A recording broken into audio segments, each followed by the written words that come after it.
So, dear Dhamma practitioners, this is our ongoing meditation session. So, be comfortable yourself and relax your body. And once we get connected with the other network, we're ready to start the session for today.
Okay, so dear Dhamma practitioners, be comfortable yourself and relax your body.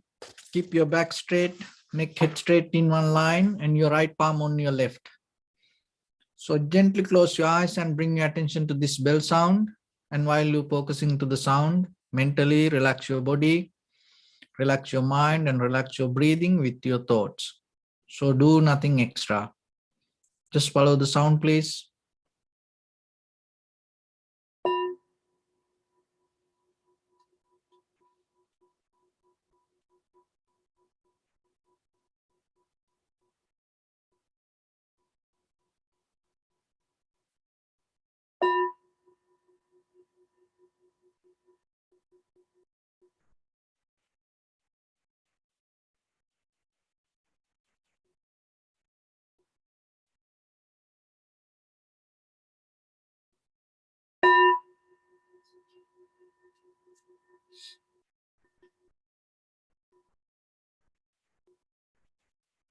Namo tassa bhagavato arahato samma sambuddhassa. Namo tassa bhagavato arahato samma sambuddhassa. Namo tassa bhagavato arahato samma sambuddhassa. Homage to the Blessed One, the Exalted One, the fully enlightened One. So, dear Dhamma practitioners, before we start our practice session, as usual, we'll take few minutes to understand how this meditation can help for us to develop our spiritual life.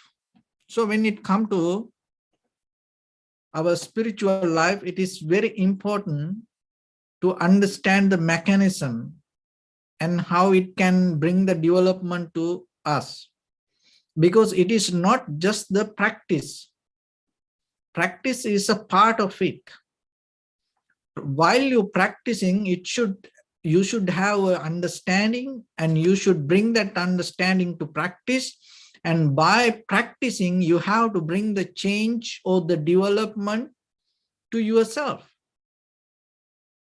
So this very purpose of this all, not keep practicing. So you have to build up, you have to bring the transformation every day. So when it comes to that transformation, change is the major important thing. That change should happen inside with our point of view. Because most of the time, our point of view depends on the self-centered mind. So once you have the self-centered mind, you're going to define the life according to the way you feel. But the way you feel sometimes has a deeper relationship with the habits. And the feelings may be mostly, even we can't sometimes, we can't get into the real feelings because the on the top of the feelings, sometimes the emotions bring certain kind of information to us. So then we can't see the feelings. Sometimes we caught up with the emotions and we take the emotions as feelings. And then once we validate the emotions as feelings, and out of the emotions that what we understand and bring us to the reactions. So it is a totally different way of behavior. When you get out of the emotions and understanding the clarity, when you develop the clarity to see how things come to be as they are, and when you come to that kind of reactions, it's totally different. But when you base with the emotions, what happens? So you always go with the greed, hatred, and the delusion, 3 poisons. It mainly brings us more difficulties to ourselves. And it not allow us to grow. It not allow us to have the change inside us. So that's why the purification of the mind itself means get out of these 3 poisons, or the greed, hatred, or the delusion. So then in the beginning, you have to see that yourself, the way your mind behaves. So by using the same thoughts, you can't do it. So that's why we need a primary mental object, and we settle down with that. And as a result of that, what happened, you slowly detach from the emotions, and then you are capable to get into the feelings. And even when it comes to the feelings, on the surface level of feelings, not exactly the feelings that's there. Because sometimes on the surface level of feelings, that we can't recognize clearly, because it depends according to the condition of the mind also. So as example, if you have a very lazy, very sleepy mind, in that very moment, what you recognize going to be different. So then you have to work with the both way, and you have to at the same time should know the very condition of the mind, the observer, and at the same time, the object that you follow or the recognize, or the sensation or the feelings, you have to see that also. This, when you are capable to bring this both together, your recognition going to become more sharp and clear, accurate. And you don't make mistake out of it. But in day-to-day life, mostly we don't have that capacity. So, and then as a result of that, what happened? By misunderstanding, we're going to define the life. So that's why, as example, if I bring to you that most of time people try to explain the life or the understand the life according to the things they don't like.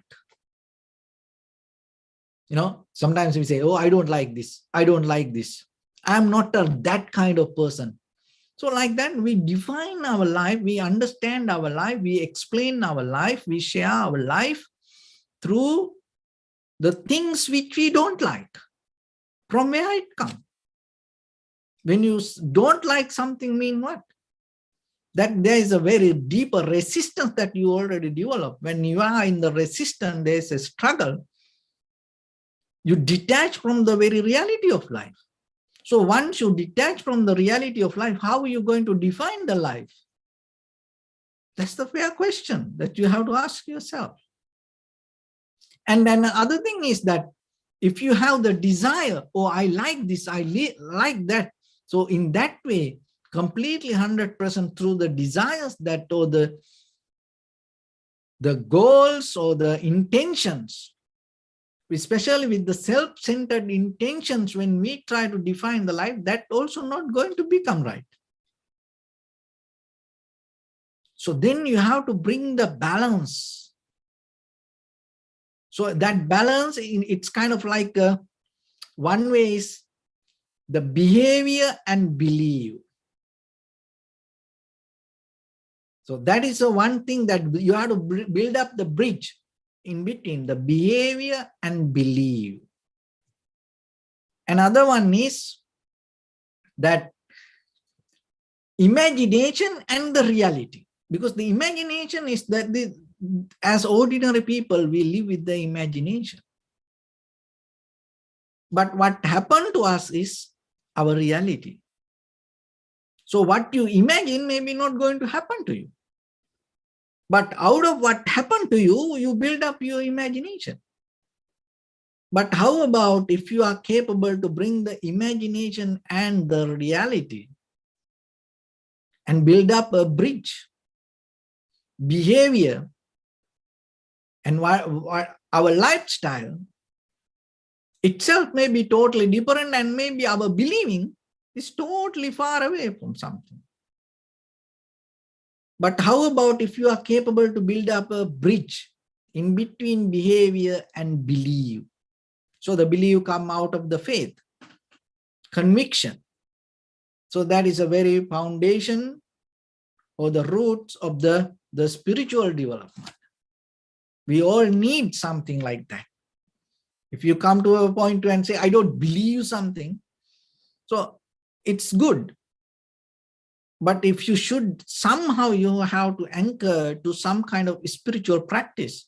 So if you don't believe that, just believing doesn't work. But we have to understand, in the very conventional life in the beginning, we have to come to a point, if you don't believe the path, how are you going to walk? How are you going to practice? So why you sit like this? But still, if you don't do that and just keep believing it, it doesn't work. But once you have some kind of conviction, faith, so then you start to practice, and by practicing, you start to understand. So this both need to balance. And when you balance it, you can't do everything.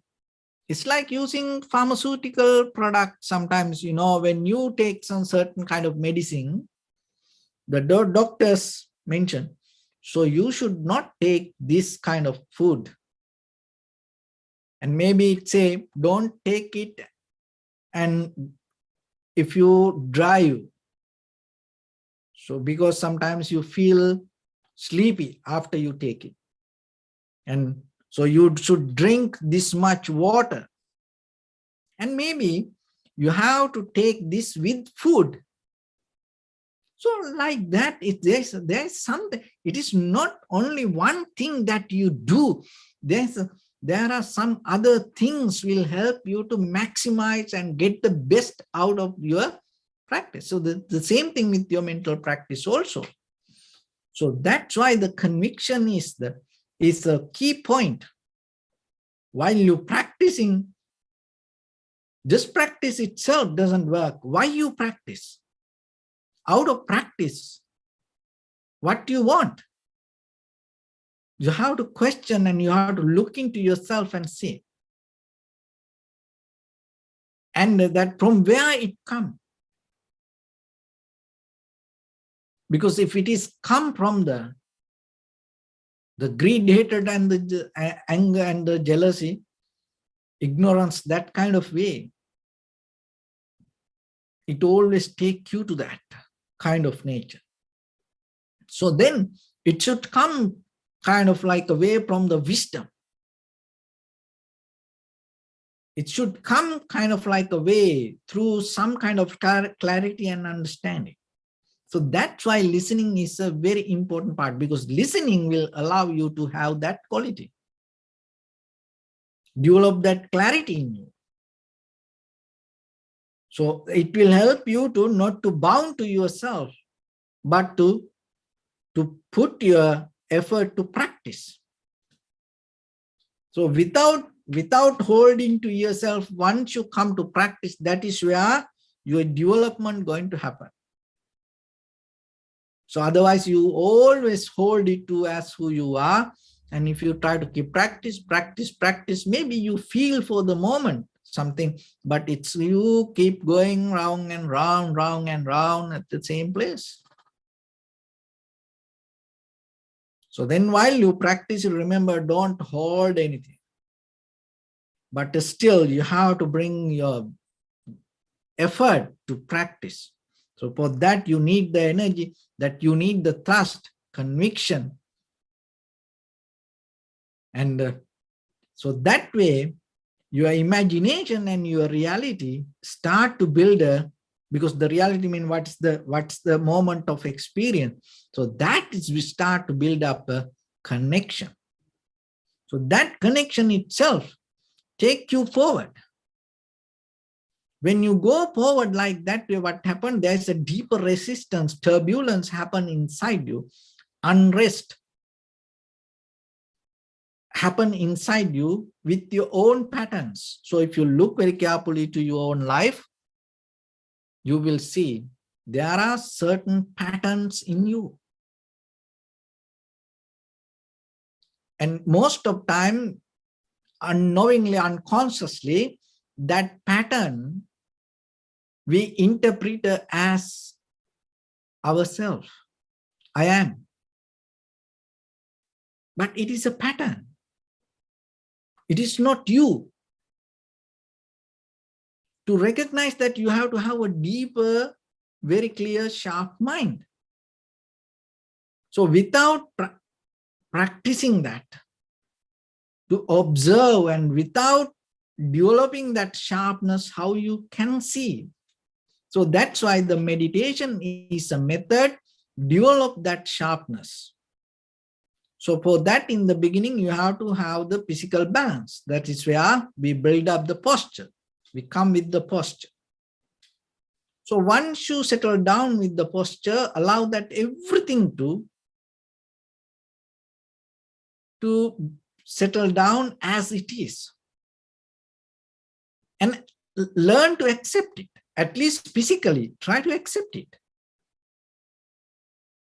And that acceptance bring openness to yourself. And then then later you can slowly correct it. But in the beginning, you have to accept the posture. So once you settle down with the posture, you bring your attention to your primary mental object in front of your nose and your upper lip area. And then you deeply observe your inhalation, exhalation without interfering to it, without having any kind of opinion or mental conversation yourself. Just allow and observe it and recognize it. So once you start to observe that, by the time what will happen, that what you see as inhalation or exhalation, by the time it will take you more deeper. It is just not only the sensation there. So the sensation arises as a result of something. So then you go deeper and deeper and deeper, then you recognize this everything you experience as a result of change. So once you see that, you become more careful. Why? Because you see that everything change. As a result of change, you experience a result. So then you're not bound to the result. Why? Because you see how the change happens. And then rather than to the surface level, then you move into the behind it and you see the change. And then you will see there is no moment to settle down. It's always changing. And that itself bring the understanding to see this unsatisfactory nature. Because our mind always into something. And because of that, the whole nerve system, that all this neurons wiring and firing, it's kind of like a thunderbolt into something. And it doesn't understand how to rest. So, but now you see this change always happen, and it help you to little bit move back, and that gap bring the ability to rest, not to look into something, not to go into something, and to complete surrender. 100% you accept the moment, and that is where you experience the real life, because that is what happened to you is your life, not what you want, or not what you like, or not what you don't like. Now you come to the point, but on the surface level, as I mentioned from the beginning, otherwise we define the life, oh, I don't like this, oh, I like it. But now you come to the point, you experience the life according to what happened to you. That is a totally different way of understanding. So once you see that, that will take you more deeper, why it happened, then you see the causation. And in the depth of that causation, you recognize there is no kind of like a self-centered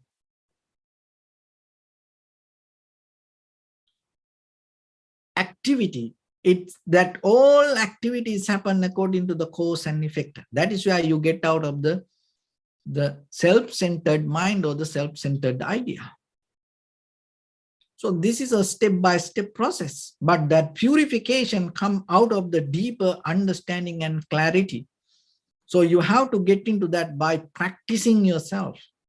So little by little, little by little.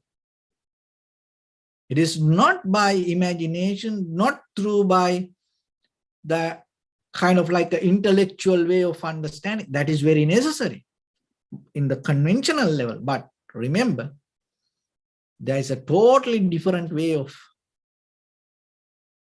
understanding come to you through the experience. So that is where we keep going.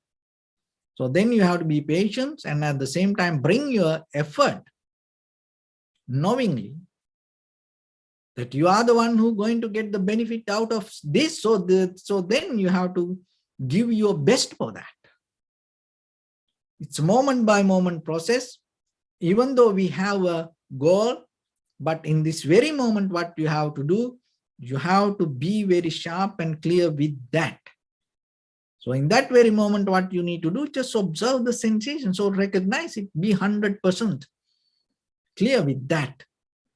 And that is where that you get out of this disturbed mind, and you develop the undisturbed mind, the clarity, tranquility state. So out of that, you can go deeper into vipassana level and see how things come to be as they are. And that is where deeply you get into the detachment, but total moment of experience. So with that, let's get into practice a little bit now. So your right palm on your left and neck head straight in one line, and be comfortable with your posture. So bring your attention to your body and scan head to toes yourself and say Supatveva, or may I be well and happy 3 times.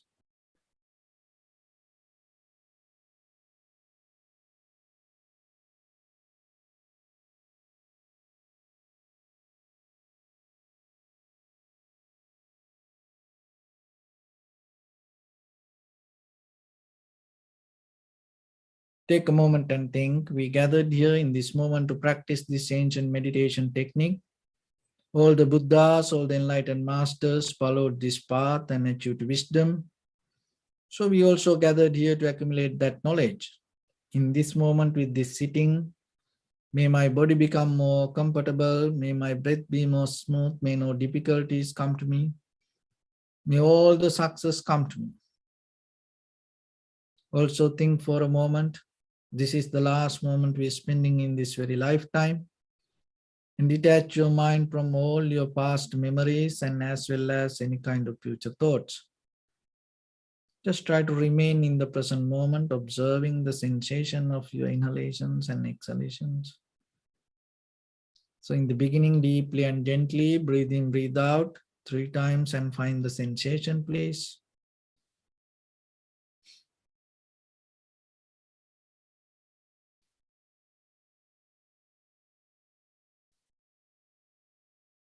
And allow your inhalations, exhalations happen itself.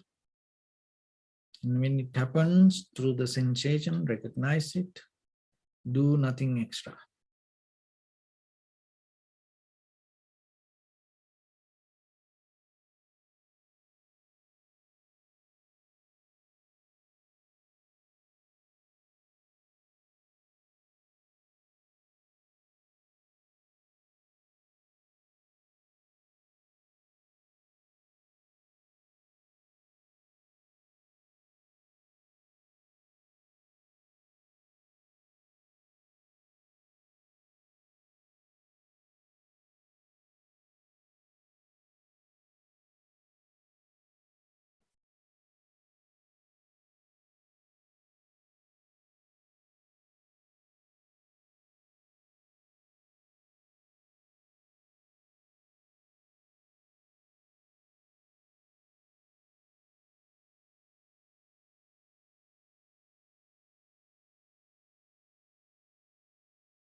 Bring your attention to your body, please.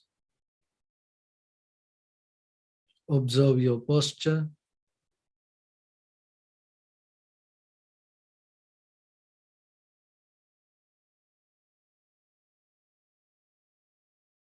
We cultivate loving kindness and compassion in our heart and radiate it as a light through entire your compound, village, city, state, country, world, around this universe. Also as far as we can through galaxies, other planets, stars. Reminding yourself like this. With clear intention, mentally repeat after me.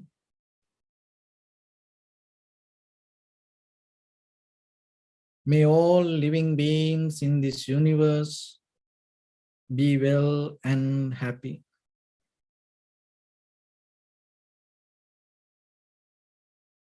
May everyone be happy and safe, and may their hearts be filled with joy.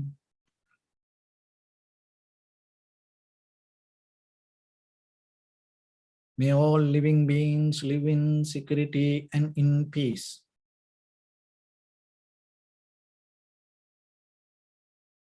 Beings who are frail or strong, tall or short, big or small, visible or not visible,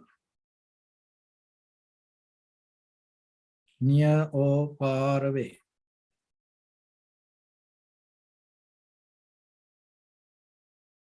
Already born or yet to be born.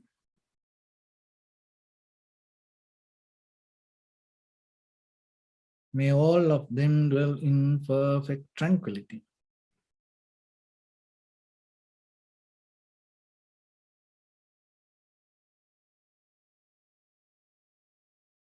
Let no one do harm to anyone. Let no one put the life of anyone in danger. Let no one out of anger or ill will wish anyone any harm.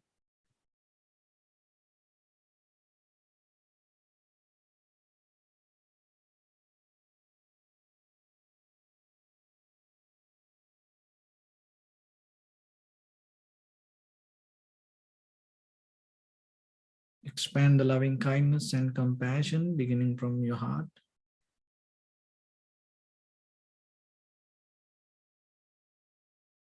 Forward.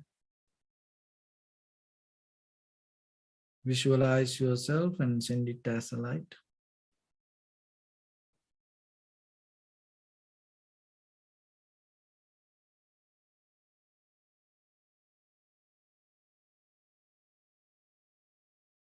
To your backside.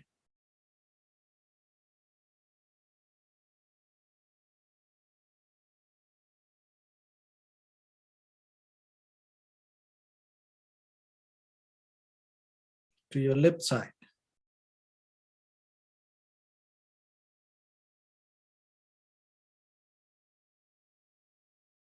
And to your right side.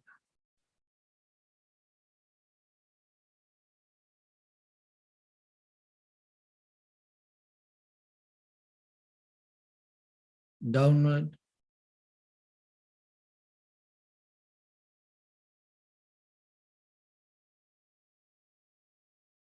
And upward.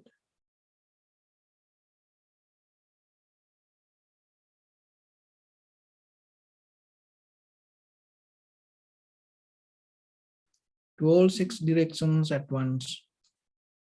Like the moon, the sun, spread the light, spread the energy, without any condition, without any limitation, without any resistance or without any judgment. Let your heart to shine with the loving kindness and compassion from the bottom of it, with the maximum effort to the highest. Wishing yourself, may all living beings in this universe Be well and happy.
Say sadhu, sadhu, sadhu.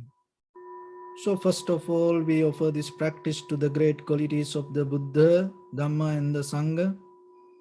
And also by the power of this meritorious deed, may all of us attain to the supreme bliss of Nibbana.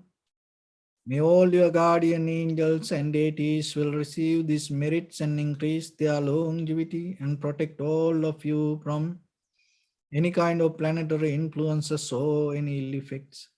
Ittavata ami sampadam punya sampadam sabbe deva numodantu sabba sampatti siddhya sabbe bhuta numodantu sabba sampatti siddhya sabbe satta numodantu sabba sampatti siddhya Imaya dhammanu dhamma patipattiya buddham pujemi dhammam pujemi sangham pujemi Addaya imaya patipattiya jati jara vyadhi maranam paribunjissami Idamme punya kammang asavakkaya vahang hotu sabba dukkha pamuncatu. Bless you.